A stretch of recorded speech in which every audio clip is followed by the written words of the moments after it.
I remember Danielle and I literally sitting at the table one night and saying, if we don't stay and plant the gospel among these people, who the heck else is gonna come here and do that? We got here and realized, like, man, like, people need to know who the real Jesus is here. Like, no, there was no real viable gospel witness. There's no churches coming here. There's no planters coming here with Kennebunk on the roadmap. There's not a lot of people coming to Maine in general to plant churches. Hey, I'm Brian Page, local lead pastor, founding church planter at 7 Mile Road Church here in Kennebunk, Maine. It's an amazing culture around here. So the Kennebunks are made up of Kennebunk, Kennebunkport, and Arundel, 3 towns that make up the Kennebunks. About 21,000 people, diverse group of people in the sense that class and what people do for work and play and how they recreate is different. As we looked at the lay of the land, but also as we just started engaging our neighbors and learning their stories and realizing who they were as people, God just gave us a huge heart. A heart of compassion, a heart to see people know who the real Jesus is. I remember Danielle and I literally sitting at the table one night and saying, if we don't stay and plant the gospel among these people, who the heck else is gonna come here and do that? And so if you're planting a church in Maine, especially in our context, you need to have a long-term approach, slow and steady. And so we've taken that long-term approach, which also means like growth comes slowly. As you do this during the seasons of life here in ministry, man, things get hard. Things are slow, things don't move fast. You're not seeing mass amounts of people come to meet and follow the real Jesus. You're not baptizing hundreds of people a year.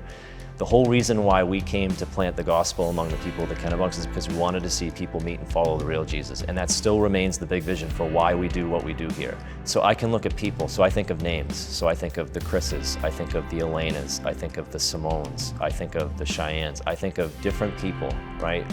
Who are on various walks, various journeys when it comes to their relationship with Jesus. Some of those people I just named have met Jesus. Some of those people we've baptized. Some of those people are not yet there.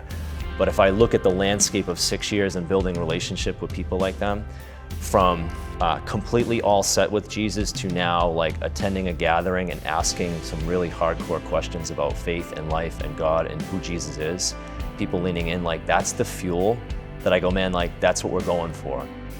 And so in those seasons where it's like, man, you know what, like the grass could be greener somewhere else, like you think about the particular people that you're doing life with, those type of people.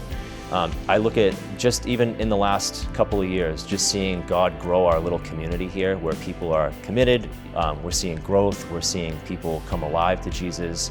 And as we think about the future, the thing that gets me really hyped too is now we're setting our sights on what does it look like to actually plant the gospel in another local community around here. The support of Foothills, like top notch, 100%, like, I don't know, man, like my heart just like, I get pumped about churches like Foothill, honestly, for me to just kind of see like boots on the ground, like what's happening in and through the life of Foothills, especially as you guys are planting churches and planting Echo and planting Story and now planting King's Church and Ontario Ranch, like that type of support to me is fuel to my own soul as we're continuing to advance the mission of Jesus here in the Kennebunks, but also now beyond as we're looking at planting churches as well.